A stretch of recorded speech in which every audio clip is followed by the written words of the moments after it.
여기서 우리가 가슴이 아픈 의학적 이유를 찾을 수가 있습니다. 바로 안녕하세요. 터닥터닥입니다.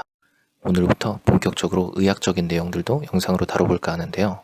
우리는 왜 연인과 헤어질 때 가슴이 아픈 것일까? 왜 심장이 미어질까? 이런 것들에 대한 영상입니다. 성인이라면 누구나 한 번쯤은 이별의 아픔을 겪어본 적이 있을 것입니다. 사람에 따라 다르겠지만 일부에선 가슴 아픈 경험이 될 수가 있습니다. 그래서인지 노래 제목들도 가슴 시린 이야기, 가슴아 그만해, 가슴 아파도 이렇게 가슴이 아픈 것에 대한 노래들이 많습니다. 이것에는 의학적인 이유가 있을 수가 있습니다. 우리가 이별을 겪게 되면 어떤 코스를 밟게 될까요? 사람은 슬픈 일이 있을 때 부종, 부정, 분노, 타협, 우울, 수용 이 순서대로 슬픔을 수용하게 됩니다. 다만 그럴 때 우리의 옆을 지켜주는 친구가 한 명 있습니다. 바로 술입니다. 혼자서 마시든 아니면 다른 친구와 함께 마시든 우리는 보통 이별 후에 술을 찾게 됩니다. 술만 먹는 게 아니라 고지방, 고열량, 아주 기름지면서 자극적인 음식들을 같이 먹습니다. 치킨, 피자, 불닭, 닭발, 엽기떡볶이 이런 자극적이고 기름진 안주들을 많이 먹으면서 우리의 슬픈 감정들을 조금이라도 달래보려 합니다. 그리고 중간중간에 나와서 담배도 한 대 피면서 이게 내 한숨을 볼 수 있는 유일한 방법이야. 너도 내 마음이 보이니? 하면서 이런 중이병스러운 멘트들과 함께 무게도 한번 잡아봅니다. 음주와 흡연, 폭식 이후엔 술에 만취한 채로 그대로 집에 가서 바로 누워서 자버립니다. 다음날 우리는 아픈 가슴을 부여잡고 아무것도 변하지 않은 채로 침대에서 일어나게 됩니다.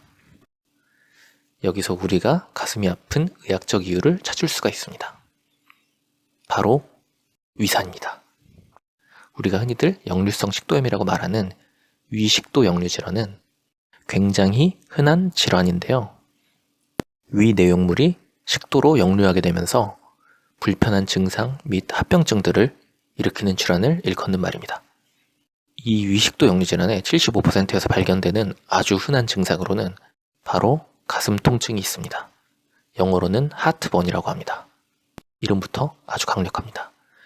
하트, 심장이, burn, 타들어간다. 심장이 타들어가는 고통이라는 말입니다. 겪어본 사람만 알 수 있는 아주 무자비한 증상입니다. 물론 이 밖에도 신물이 올라오는 듯한 느낌, 소화불량, 만성 기침, 목에 이물감, 쉰 목소리, 삼키는 곤란 등의 증상이 있을 수가 있습니다. 하지만 하트번이 가장 흔하게 동반된다고 알려져 있습니다. 제가 앞서 말씀드렸던 위식도 역류 질환이 있는 환자들에게선 방금 전에 이별 후 행동들은 역류 증상을 악화시킬 수가 있습니다.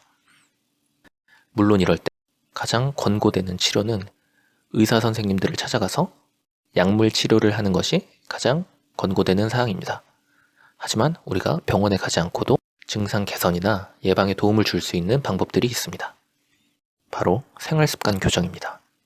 위식도 역류 질환에 대해서 다시 한번 그림과 함께 설명을 드리겠습니다. 식도와 위가 만나는 부분을 이런 구경 같은 지역이 있는데 여기를 하부식도 괄약근이라고 합니다. 괄약근이라는 이름에서 알 수가 있듯이 이 괄약근은 식도와 위 사이를 조여줌으로써 위 내용물들이 식도로 역류하는 것을 방지하게 합니다. 그런데 이 괄약근의 힘을 약하게 할 수 있는 것들에 대해서 여러 가지 알려진 것들이 있습니다. 바로 기름진 음식, 술, 초콜릿, 민트 이런 것들이 있습니다.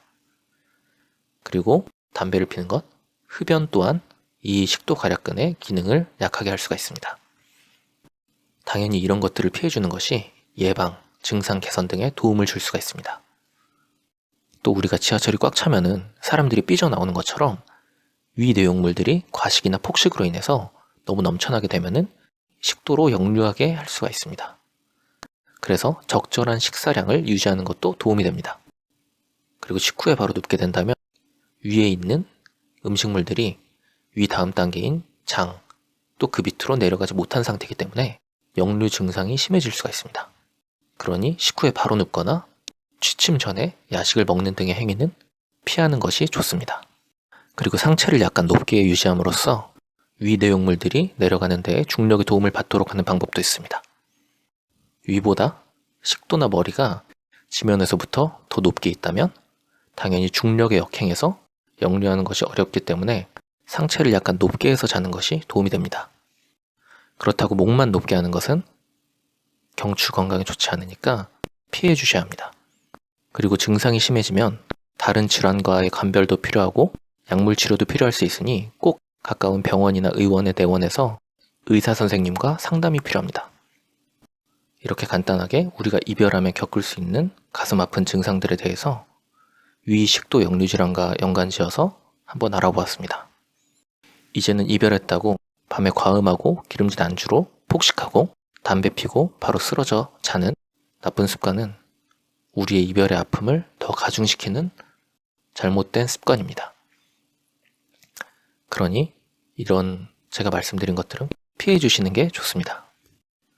영상을 처음부터 끝까지 보신 분들은 알겠지만 제가 오늘 얘기한 내용들은 의학적 사실을 바탕으로 한 어거지 영상입니다. 말이 안 됩니다. 제가 이 영상을 만들면서도 어이가 없습니다. 그러니까 너무 진지하게 생각하지 마시고 가볍게 봐주셨으면 좋겠습니다. 의학적 상담이 필요할 시에는 가까운 병원이나 의원을 방문해서 전문적인 상담을 하시길 바랍니다. 감사합니다.